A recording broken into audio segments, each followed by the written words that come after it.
नमस्कार। तो last time हमने लेसन फर्स्ट पढ़ा था। आज हम लेसन 2 जिसका नाम है let's learn pranayama. LEARN learn यानी होता है सीखना। तो आज हम जो लेसन है लेसन नंबर 2 उसके अंदर प्राणायाम क्या होता है, इसको कैसे करते हैं वो हम सीखेंगे। तो आपको ये वीडियो लास्ट तक देखना है ताकि आप ये लेसन है वो अच्छे से समझ पाओ। तो शुरू करते हैं। हम बुक का पेज नंबर 6 देखते हैं। तो यहाँ पे लेसन नंबर 2 दिया हुआ है जिसका नाम है लेट्स लर्न प्राणायाम। तो आपको 4 पिक्चर्स दिखाई दे रही हैं। लिखा हुआ है can you name these yogasanas. तो क्या आप इन योगासन के नाम बता सकते हो? तो अगर आपको पता है तो बहुत अच्छी बात है, वरना मैं बताती हूँ। जो नंबर 1 पे आपको दिखाई दे रहा है सबसे ऊपर, उसको बोलते हैं चक्रासन। उसके बाद जो आपको दिखाई दे रहा है एक लड़का है, उसने अपने पैर ऊपर कर रखे हैं पूरे, इसको बोलते हैं ऊर्ध्व सर्गासन। उसके बाद में जो 3 नंबर पिक्चर है उसको बोलते हैं हलासन। और सबसे लास्ट वाली जो पिक्चर है उसको बोलते हैं भुजंगासन। तो ये आसन के नाम है। उसके बाद है which of these do you perform in the prayer assembly. तो इसका मतलब होता है विच यानी कौन सा, ऑफ दीज इनमें से कौन सा आप अपनी प्रेयर असेंबली यानी वंदना सभा उसके अंदर परफॉर्म करते हो। तो हमारी जो वंदना सभा है वो इतनी, उसका वो जो है आंगन वो इतना बड़ा नहीं है कि हम सब ये सब कुछ कर पाए। लेकिन हाँ, हमारी प्रेयर असेंबली में योगा तो होते हैं, लेकिन ये वाले नहीं होते जो हल्के फुल्के हैं जो हम बैठ के कर सकते हैं, वो वाले होते हैं। तो इनमें से हमारे नहीं होता। हाँ, कभी कभी जब ये होता है सूर्य नमस्कार, तो उसके अंदर जो नीचे वाली सबसे लास्ट वाली पिक्चर है, ये वाला पोज है वो जरूर बनता है। उसके बाद है what change have you felt in your body after performing योगासन। तो इसका मतलब ये है कि अगर यदि आप योगासन करते हो तो उसके बाद आप अपने बॉडी के अंदर क्या क्या चेंज फील करते हो कि हाँ, योगासन करने से मुझे ये फील होता है। तो मोस्टली अगर हम योगासन करते हैं तो हमारी जो बॉडी होती है फिट रहती है, हमें रिलैक्स फील होता है। और योगासन करना हमारी हेल्थ के लिए बहुत ज़रूरी है। अभी तो पूरी दुनिया के अंदर लोग योग पे बहुत ज़्यादा जोर दे रहे हैं, क्योंकि हेल्थी रहने का सबसे अच्छा तरीका है कि आप डेली योग करो। अब आगे हम इस लेसन को पूरा पढ़ेंगे। तो चलो आगे के पेज पे चलते हैं हम। Number 7। So in this picture you are watching a scene of a park. यानी कि आप इस पेज के अंदर ये जो पिक्चर है वहाँ पे आप सीन देख रहे हो जो कि एक पार्क यानी एक बगीचे का सीन है। तो देखो सबसे ऊपर लिखा है let's learn about pranayama and it's benefits. यानी अब हम प्राणायाम सीखेंगे और इसके बेनिफिट्स का मतलब होता है फायदे। उसके फायदे क्या क्या है वो हम अब सीखेंगे, हम उनके बारे में जानेंगे। तो सबसे पहली लाइन हम पढ़ना शुरू करते हैं। Shivam and Nitin were students of class 5th। यानी कि शिवम और नितिन स्टूडेंट्स यानी विद्यार्थी, वो क्लास 5th के विद्यार्थी हैं। One day they got up early. एक दिन, दे यानी वे, गॉट अप अर्ली, अर्ली यानी जल्दी, गॉट अप यानी उठ गए। तो एक दिन वो जल्दी उठ गए दोनों, यानी कि शिवम और नितिन।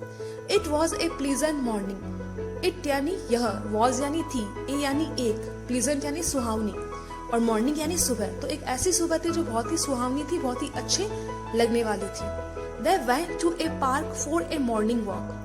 और इसीलिए वे दोनों मॉर्निंग वॉक के लिए एक पार्क गए। WENT, वेंट यानी गए, गए या गई। इसको गो की सेकंड फॉर्म होती है, गो यानी जाना, वेंट यानी गए।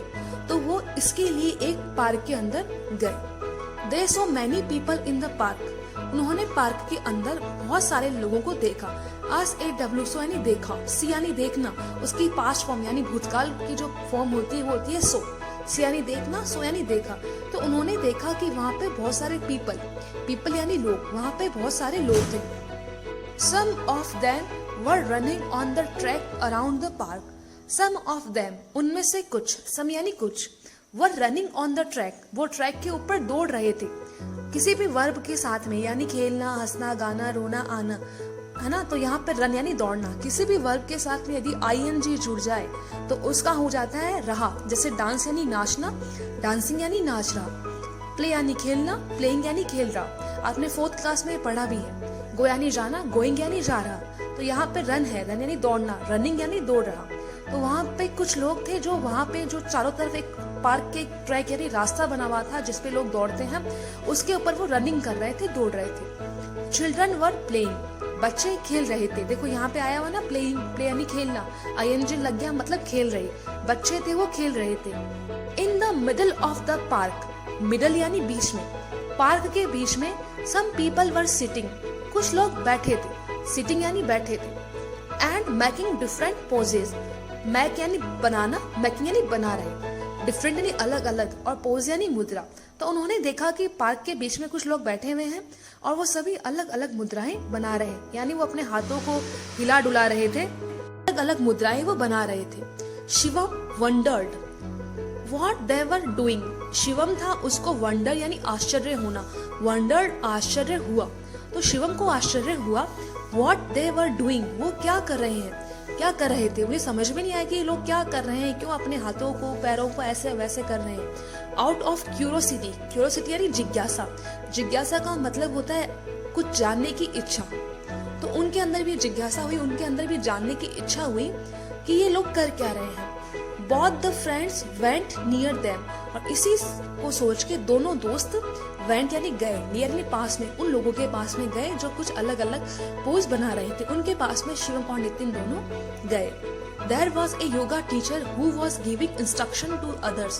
There was a yoga teacher, यानी वहाँ पे एक योगा टीचर थे, हु यानी जो, अगर हु स्टार्टिंग में है तब कौन होता है, लेकिन जब भी हु बीच में आए तो उसका मतलब होता है जो उनको इंस्ट्रक्शन मतलब निर्देश, जैसे आपको दिया जाता है आपकी प्रेयर असेंबली में, वंदना सभा में, कि अपने हाथों को ऐसे कीजिए, अपने आंख बंद कीजिए, गर्दन इधर उधर घुमाइए, तो ये आपने क्लास में भी देखा है। तो इसी तरह वो योगा टीचर भी उनको इंस्ट्रक्शन यानी निर्देश दे रहा था।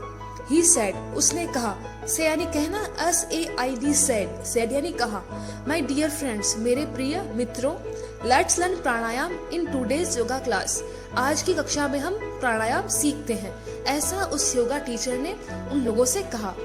What is प्राणायाम?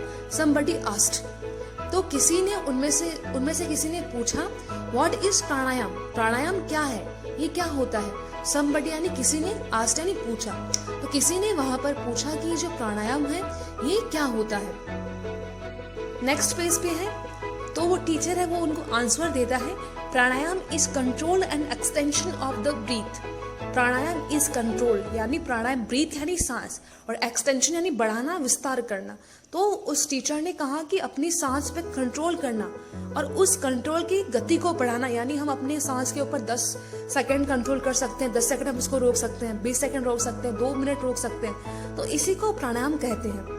ये अपनी ब्रीथ पे कंट्रोल और उसको बढ़ाने का एक जो प्रक्रिया होती है वो प्राणायाम कहलाती है। बाय प्रैक्टिसिंग इट, यानी आप डेली प्रैक्टिस करो इसका, प्राणायाम का, we can reduce our breathing rate, तो हम अपनी ब्रीथिंग रेट को कम कर सकते हैं, क्योंकि जो आयुर्वेद होता है वो कहता है कि इंसान को जो सांस होती है वो धीरे धीरे लेनी चाहिए। हमारी हैबिट क्या है, हम बहुत जल्दी जल्दी सांस लेते हैं, तो यदि हम प्राणायाम करते हैं तो वो हम अपनी सांस, जो ब्रीथिंग रेट होती है, जितनी हमारी सांस लेने की गति धीमी होगी उतनी हमारी जो एज होती है वो बढ़ती है। आपने देखा होगा डॉग जो होता है वो बहुत जल्दी सांस लेता है, तो जो उसकी एज होती है बहुत कम होती है, और इसके जो अपोजिट है आपने सुना होगा टॉर्टोइस यानी कछुआ, उसकी जो एज होती है हजारों साल तक होती है, क्योंकि उसकी सांस लेने की जो रेट होती है, ब्रीथिंग रेट, वो बहुत स्लो होती है। तो प्राणायाम हमारी ब्रीथिंग रेट को स्लो करता है, रिड्यूस कम करता है।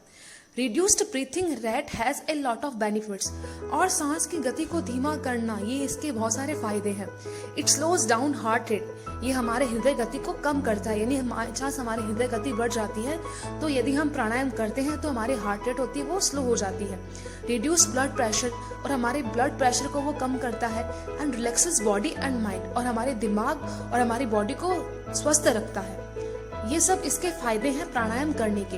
प्राणायाम इंक्रीजेस आवर लाइफ एक्सपेक्टेंसी, और ये हमारी लाइफ को बढ़ाता है, ये हमारे जीवन काल को बढ़ाता है। तो इतने सारे फायदे हैं प्राणायाम करने के, ये बेनिफिट्स हैं प्राणायाम के। अब आगे का जो पैराग्राफ है, pranayama should be done on an empty stomach, यानी जो प्राणायाम होता है वो एम्प्टी यानी खाली, और स्टमक यानी पेट। तो ये जो प्राणायाम होता है ये हमें हमेशा खाली पेट करना चाहिए। अगर यदि आप खाना खाने के तुरंत बाद करते हो तो इसके बेनिफिट्स नहीं, इसके फिर आपको नुकसान होने शुरू हो जाएंगे। तो ये हमें खाली पेट करना चाहिए, प्रीफरेबली इन द मॉर्निंग, और इसके लिए सबसे सही समय है मॉर्निंग, सुबह हमें करना चाहिए। You can also do it in the evening, but there should be a gap or 4 hours after the last meal.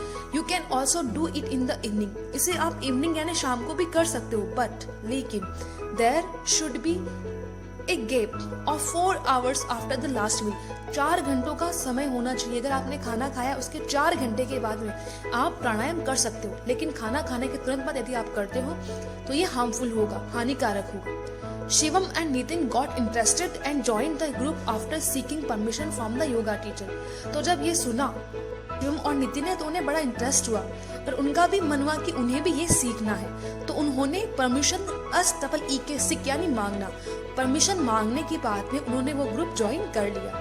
The teacher started listing the steps of pranayama. और उसके बाद में टीचर ने प्राणायाम के स्टेप बताने शुरू किए। तो फर्स्ट स्टेप, सबसे पहला हमें क्या करना होता है, वो पहला स्टेप है sit calmly on a mat and close your eyes. Sit यानी बैठिए, कामली यानी शांति से, ऑन ए मैट, मैट यानी चटाई। तो योग होता है वो चटाई पे बैठ के ही होता है। चटाई पे बैठिए एंड क्लोज योर आईज, और अपनी आंखें वो क्लोज यानी बंद कीजिए। स्टेप सेकंड है put left ankle on the right Thai. जैसा आपको पिक्चर में दिखाई दे रहा है, पुट यानी रखना, लेफ्ट यानी बायां, एंकल यानी टखना, जो आपके पैर के ऊपर नीचे होता है टखना, on the right thigh, right यानी सीधा, जिस हाथ से आप लिखते हो मोस्टली सीधे हाथ से लिखते हो, और थाई यानी जांघ।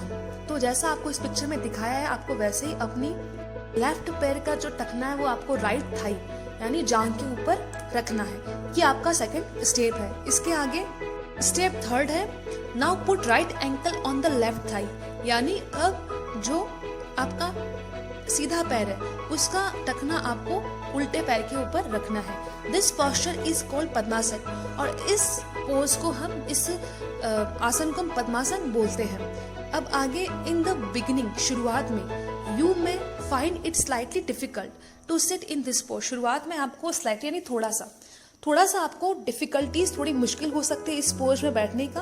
डोंट वरी, चिंता मत कीजिए, विद अ लिटिल प्रैक्टिस, थोड़ी सी अगर प्रयास करोगे आप, यू विल लर्न इट, और आप इसको सीख जाओगे। यानी पद्मासन में बैठना बहुत इजी है, और आपको तो आपके वरनासन में ऐसा बिठाया भी जाता है, तो आप इस सबसे परिचित हो कि पद्मासन में कैसे बैठते हैं। अब स्टेप फोर्थ, यानी उसके बाद में हमें क्या करना है, ऐसे बैठने के बाद हमें क्या करना है, press your right nostril with your right hand thumb and breathe in slowly from the left nostril. अब आपको क्या करना है, अपना जो राइट नॉस्ट्रिल है, यानी जो नथुने होते हैं, जो 2 छेद होते हैं हमारे नाक में, इनको नॉस्ट्रिल बोलते हैं। एक नॉस्ट्रिल को अपनी राइट, जो आपका जो सीधा नाक का जो है नॉस्ट्रिल, जो छेद होता है, उसको आपको अंगूठे से प्रेस करना है। उसके बाद से आपको जो खुला है यानी लेफ्ट वाला, उससे आपको धीरे धीरे श्वास लेनी होती है। Do this till your lungs are full, और सांस तब तक लेनी है जब तक आपके लंग्स यानी फेफड़े पूरे हवा से भर नहीं जाए। यानी आपको अंगूठे से जो आपका राइट नॉस्ट्रिल है उसको आपको बंद कर लेना है, और उसके बाद से जो खुला है यानी लेफ्ट वाला, उससे तब तक सांस लेनी है जब तक आपके फेफड़े फुल नहीं हो जाए। This process of breathing in is called पूरक, और इस अवस्था को, ये जो होती है प्रोसेस, प्रक्रिया, ये पूरक कहलाती है। पूरक के अंदर हमें क्या करना होता है, अपने राइट नॉस्ट्रिल को अंगूठे से बंद करके लेफ्ट नॉस्ट्रिल से लंबी सांस लेनी होती है। तो इतना ये करना होता है। इसके बाद स्टेप 5, इसमें क्या करना है, hold your breath for 5 to 10 seconds और only as long as you comfortably can. यानी अब आपको अपनी सांस को रोक के रखना है। स्कूल में आप क्या करते हो, एक से लेते हो छोड़ते हो, ऐसा नहीं करना होता। सांस लेने के बाद में कम से कम 5 से लेकर 10 सेकंड तक आपको अपनी सांस को रोक के रखना है। और यदि आप 5-10 सेकंड आपको ज्यादा लगते हैं तो जितना कंफर्टेबली यानी आराम से आप रोक सकते हो उतना आपको रोक के रखना है। The process of holding breath is called kumbhaka, और सांस को रोकने की इस प्रक्रिया को कुंभक बोलते हैं। सांस लेने को पूरक, सांस रोक के रखने को हम कुंभक बोलते हैं। अब आगे के पेज में हम पढ़ते हैं step 6, now release the thumb and close the left nostril with your ring finger. और उसके बाद में थंब को छोड़ देना है, और जो अपनी रिंग फिंगर होती है यानी जो छोटी उंगली के पास वाली, इसको रिंग फिंगर बोलते हैं। इससे लेफ्ट वाला जिससे हमने पहले सांस ली उसको बंद कर देना है और अंगूठे को उठा लेना है। Then breathe out slowly through your right nostril. उसके बाद से राइट नॉस्ट्रिल से वो श्वास बाहर निकालनी है। This process of breathing out is called rechaka, और इसको हम रैचक बोलते हैं। अब स्टेप 7 में क्या लिखा है, now breathe in from the right nostril. अब हमें पहले हमने लेफ्ट से ली थी और राइट से छोड़ी थी, अब हमें राइट से लेनी है। और उसके बाद में सेम वही प्रोसेस, स्टेप 7 में वही लिखा है, होल्ड योर ब्रीथ अगेन, अपनी सांस को रोक के रखना है। 9 में वापस लिखा है, now press the right nostril. अब राइट को प्रेस करना है और लेफ्ट से उसको छोड़ देना है। तो ये प्रक्रिया बार बार एक से लेना, एक से रोक के रखना है, फिर छोड़ना है, फिर एक से लेना है, रोक के रखना है, दूसरे से छोड़ना है। You may start with 5 rounds and increase it up to 15 to 20 rounds, यानी शुरुआत में आप इस सिर्फ 5 बार कीजिए, उसके बाद आप इसको 15 से 20 तक बढ़ा सकते हैं। तो इस तरह ये जो होता है प्राणायाम किया जाता है। फिर रिपीट कर देती हूँ, आपको अपने राइट नॉस्ट्रिल्स को अंगूठे से बंद करके रखना है और लेफ्ट से सांस लेनी है। उसके बाद उस सांस को आपको 5 से लेकर 10 सेकंड तक रोक के रखनी है। फिर अंगूठे को छोड़ देना है और लेफ्ट वाले को जो अंगूठे के जो छोटी उंगली होती है अपनी, उसके पास वाले उंगली से बंद करना है। फिर जो सांस हमने ली थी लेफ्ट वाले से, उसे हमें राइट वाले से छोड़ना है। फिर वापस राइट वाले से लेना है, रोक के रखना है, लेफ्ट वाले से छोड़ना है। ये जो प्रोसेस होती है इसे हम क्या बोलते हैं? हम इसे प्राणायाम बोलते हैं।